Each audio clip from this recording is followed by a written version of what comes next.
Before I began reading the Willie Lynch Letter and the Making of a Slave, we must first know where we've been to consciously change where we're going, how we're living, what we're doing, how we're thinking, to choose to break the curses of an oppressive mindset or of an oppressed mindset. This is a conscious choice. So when we see the tactics of the enemy, let us use it to break those tactics, those curses, those mental blocks out of our lives. So I pray this is beneficial to all those who came across this. May your eyes be open. May your ears hear. Much shalom. The Willie Lynch Letter and the Making of a Slave. Introduction. The infamous Willie Lynch Letter provides a great deal of insight into the brutal and inhumane psychology behind the Hebrew slave trade, aka African slave trade.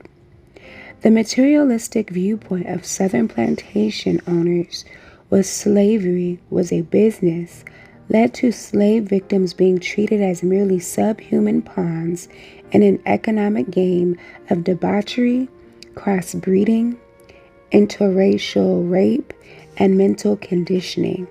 There were considerable debates during the colonial period in the United States and the late 1700s that attention of the national government was mainly directed to slavery and the rising numbers of slaves traded and imported into the South. The moral questions were also argued back and forth, but there were no question of the tremendous profitability using slavery in exchange for molasses, sugar, textiles, spices, and the massive free labor of the cotton production on numerous plantations in the South. The system began with a conspiratorial battle of wits between the European traders and African chiefs. Slave traders were required to know not only the state of the trade if they were to see a profit, but also know the likely supply of slaves available on the hand and the likely supply of ships on the other. Also the varying values of many different standards of payment. Coins were seldom or never used on the coast. Mostly the chiefs and slave traders dealt in rolls of tobacco, barrels of rum, and firearms, and generally in lengths of iron or copper, or in pots and basins of brass. The slavers' books are full of all of this. Regardless of the economic prosperity enjoyed during the Hebrew slave trade and the tedious burden placed on the backs of Hebrew people, most will agree that the psychological damage and atrocities inflicted on Hebrew people during that point of time, some of the most truly outrageous examples of injustice and oppression ever experienced by humanity. The Willie Lynch Letter, though painful to read, provides important documentation of the cruel mentality exercised by slave traders and owners of his day. This speech was delivered by Willie Lynch on the bank of the James River in the colony of Virginia in 1712. Lynch was a British slave owner in the West Indies. He was invited to the colony of Virginia in 1712 to teach his methods to slave owners there. The term lynching is derived from his last name. 1. The Making of a Slave. December 25, 1712. Gentlemen, I greet you here on the bank of the James River in the year of our Lord 1712. First I shall thank you, the gentlemen of the colony of Virginia, for bringing me here. I am here to help you solve some of your problems with slaves. Your invitation reached me on my modest plantation in the West Indies, where I have experimented with some of the newest and still the oldest methods for control of slaves. Ancient Rome would envy us if my program is implemented. As our boat sailed south on the James River, named for our illustrious king, whose version of the Bible we cherish, I saw enough to know that your problem is not unique. While Rome used cords of wood as crosses for standing human bodies along its highways in great numbers, you are here using the tree and the rope on occasion. I caught the whiff of a dead slave hanging from a tree a couple miles back. You are not only losing valuable stock by hangings, you are having uprisings. Slaves are running away. Your crops are sometimes left in the fields too long for maximum profit. You suffer occasional fires. Your animals are killed. Gentlemen, you know what your problems are? I do not need to elaborate. I am not here to enumerate your problems. I am here to introduce you to a method of solving them. In my bag here, I have a foolproof method for controlling your black slaves. I guarantee every one of you that if installed correctly, it will control the slaves for at least 300 years. My method is simple. Any member of your family or your overseer can use it. I have outlined a number of differences among the slaves and make the differences bigger. I use fear, distrust, and envy for control. These methods have worked on my modest plantation in the West Indies, and it will work throughout the South. Take the simple little list of differences and think about them. On top of my list is age, but it's there only because it starts with an A. The second is color or shade.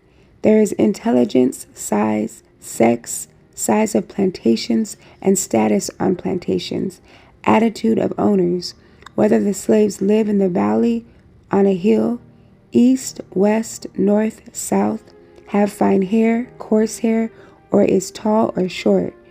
Now that you have a list of differences, I shall give you an outline of action.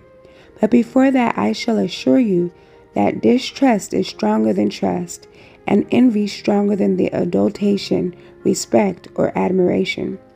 The black slaves, after receiving this indoctrination, shall carry on and will become self-refueling and self-generating for hundreds of years, maybe thousands. Don't forget you must pitch the old black male versus the young black male, and the young black male against the old black male. You must use the dark-skinned slave versus the light-skinned slaves, and the light-skinned slaves versus the dark-skinned slaves. You must use the female versus the male versus the female. You must also have your white servants and overseers distrust all blacks. It is necessary that your slaves trust and depend on us. They must love, respect, and trust only us. Gentlemen, these kids are your keys to control. Use them. Have your wives and children use them. Never miss an opportunity. If used intensely for 1 year, the slaves themselves will remain perpetually distrustful of each other. Thank you, gentlemen. 2. Let's make a slave. It was the interest and business of slaveholders to study human nature, and the slave nature in particular, with a view to practical results. I and many of them attained astonishing proficiency in this direction. They had to deal not with earth, wood, and stone, but with men. And by every regard they had for their own safety and prosperity, they needed to know the material on which they were to work.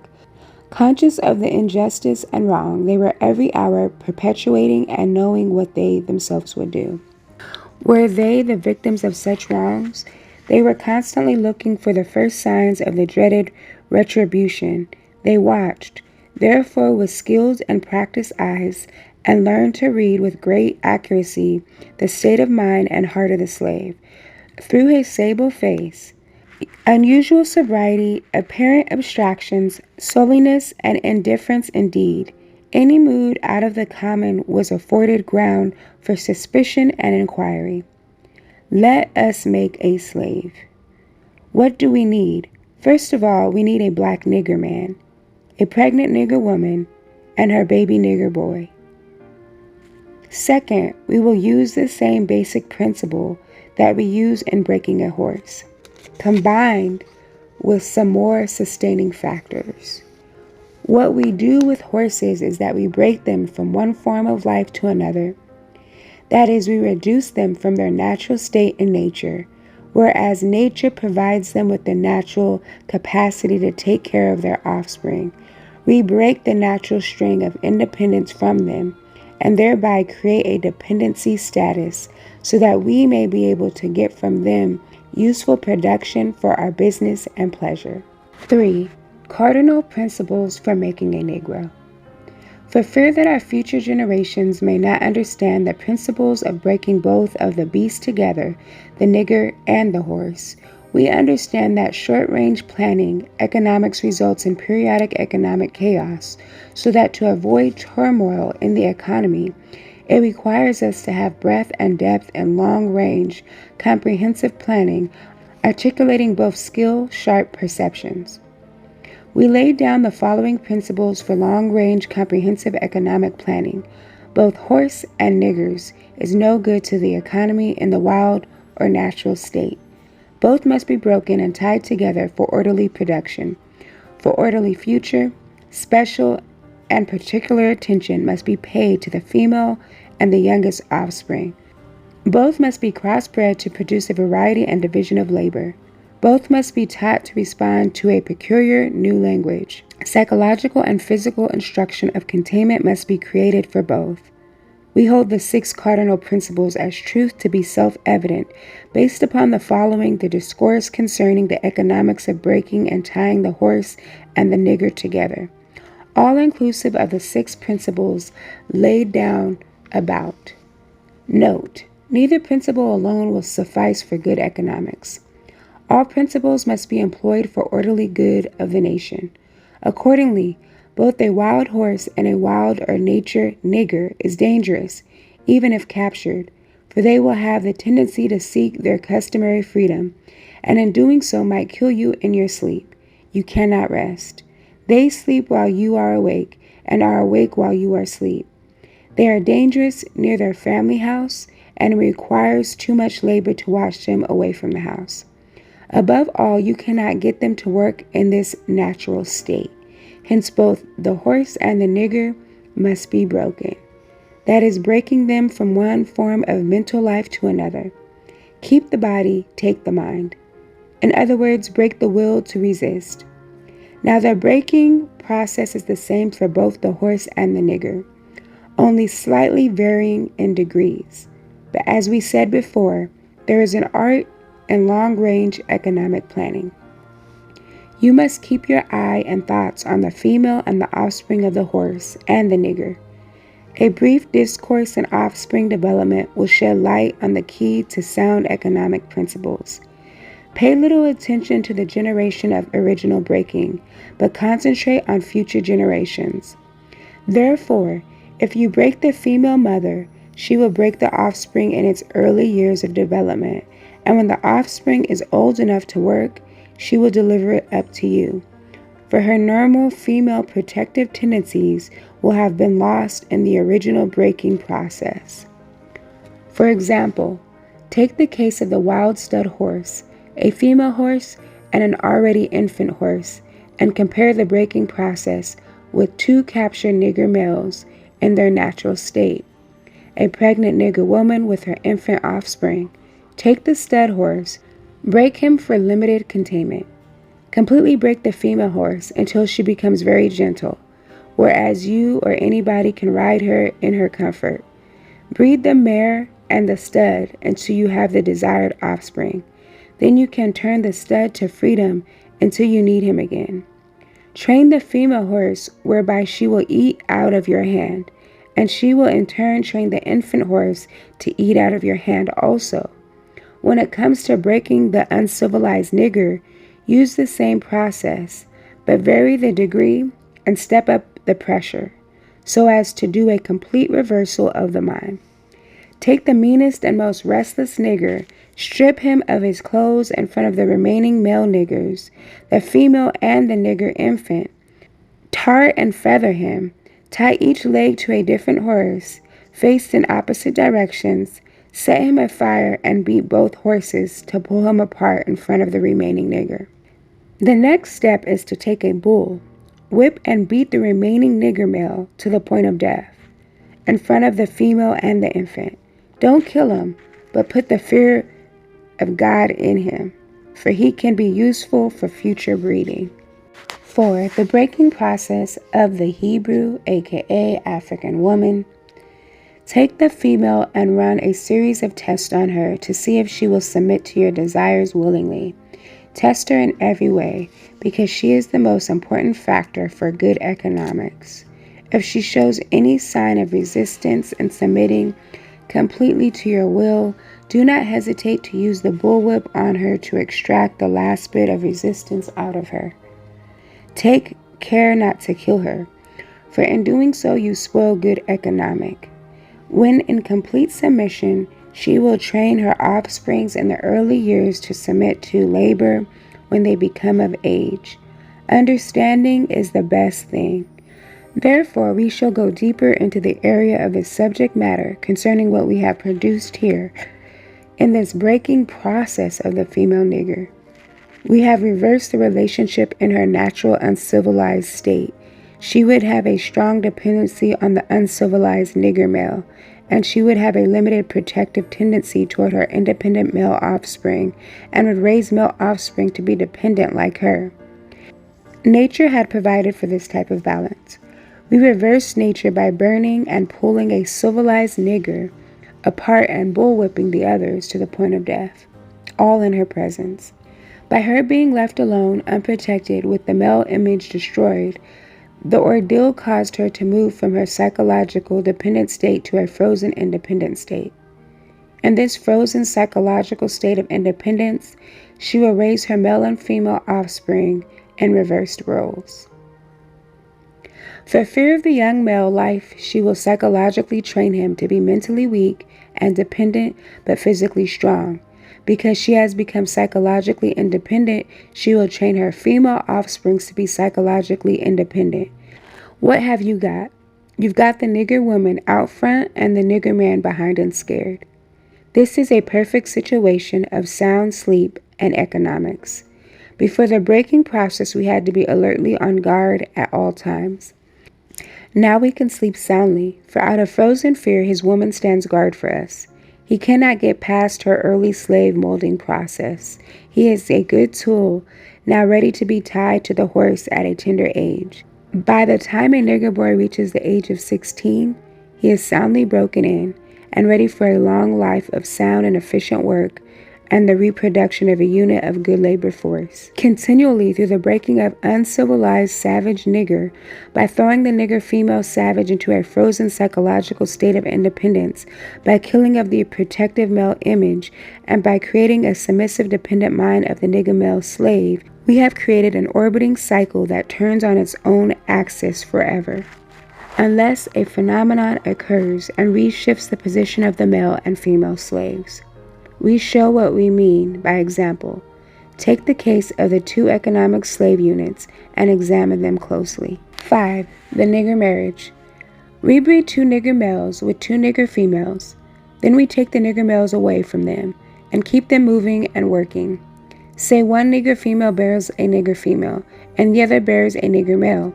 Both nigger females being without influence of the nigger male image, frozen with an independent psychology, will raise their offspring into reverse positions. The one with the female offspring will teach her to be like herself, independent and negotiable. We negotiate with her, through her, by her, we negotiate at her will. The one with the nigger male offspring, she being frozen with a subconscious fear for his life, will raise him to be mentally dependent and weak, but physically strong. In other words, body over mind. Now, in a few years, when these 2 offsprings become fertile for early reproduction, we will mate and breed them and continue the cycle. That is good, sound, and long-range comprehensive planning. 6. Warning: possible interloping negatives. Earlier, we talked about the non-economic good of the horse and the nigger to their wild or natural state. We talked out the principle of breaking and trying them together for orderly production. Furthermore, we talked about paying particular attention to the female savage and her offspring for orderly future planning. Then more recently, we stated that by reversing the positions of the male and female savages, we created an orbiting cycle that turns on its own axis forever, unless a phenomenon occurred and re-sift and positions of the male and female savages. Our experts warned us about the possibility of this phenomenon occurring, for they say that the mind has a strong drive to correct and recorrect itself over a period of time. If I can touch some substantial original historical base, and they advised us that the best way to deal with this phenomenon is to shave off the brute's mental history and create a multiplicity of phenomenon of illusions so that each illusion will twirl in its own orbit, something similar to floating balls in a vacuum. This creation of multiplicity of phenomenon of illusions entails the principle of cross-breeding the nigger and the horse, as we stated above, the purpose of which is to create a diversified division of labor, thereby creating different levels of labor and different values of illusion of each connecting level of labor, the results of which is the severance of the points of original beginnings for each sphere illusion. Since we feel that the subject matter may get more complicated as we proceed in laying down our economic plan concerning the purpose, reason, and effect of cross-breeding horses and nigger, we shall lay down the following definition terms for future generations. Orbiting cycle means a thing turning in a given path. Axis means upon which or around which a body turns. Phenomenon means something beyond ordinary conception and inspires awe and wonder. Multiplicity means a great number. Sphere means a globe. Cross-breeding a horse means taking a horse and breeding it with an ass, and you get a dumb backward ass, long-headed mule. This is not reproductive nor productive by itself. Cross-breeding niggers means taking so many drops of good white blood and putting them into as many nigger women as possible, varying the drops by the various tone that you want, and then letting them breed with each other until another cycle of color appears as you desire. What this means is this: put the niggers and the horse in a breeding pot, mix some asses and some good white blood, and what do you get? You get a multiplicity of colors of ass backward. Unusual niggers running tied to a backward ass, long-headed mule, the one productive of itself, the other sterile, the one constant, the other dying. We keep the nigger constant, for we may replace the mules for another tool, both mule and nigger tied to each other, neither knowing where the other came from, and neither productive for itself, nor without each other. 7. Control the language. Cross-breeding completed. For further severance from the original beginning, we must completely annihilate the mother tongue of both the new nigger and the new mule, and institute a new language that involves the new life's work of both. You know, language is a peculiar institution. It leads to the heart of people. The more a foreigner knows about the language of another country, the more he is able to move through all levels of that society. Therefore, if the foreigner is an enemy of the country, to the extent that he knows the body of the language, to that extent is the country vulnerable to attack or invasion of a foreign culture. For example, if you take a slave, if you teach him all about your language, he will know all your secrets, and he is then no more a slave, for you can't fool him any longer. For example, if you told a slave that he must perform in getting out our crops, and he knew the language well, he would know that our crops didn't mean our crops, and the slavery system would break down, for he would relate on the basis of what our crops really meant. So you have to be careful in setting up the new language, for the slaves would soon be in your house, talking to you, man to man, and that is death to our economic system. In addition, the definitions of words or terms are only a minute part of the process. Values are created and transported by communication through the body of the language. A total society has many interconnected value systems. All the values in the society have bridges of language to connect them for orderly working in the society. But for these language bridges, these many value systems would sharply clash and cause internal strife or civil war. The degree of the conflict being determined by the magnitude of the issues or relative opposing strength in whatever form. For example, if you put a slave in a hog pen and train him to live there and incorporate in him to value it as a way of life completely, The biggest problem you would have out of him is that he would worry you about provisions to keep the hog pen clean, or the same hog pen, and make a slip and incorporate something in his language whereby he comes to value a house more than he does his hog pen. You got a problem. He will soon be in your house. The end.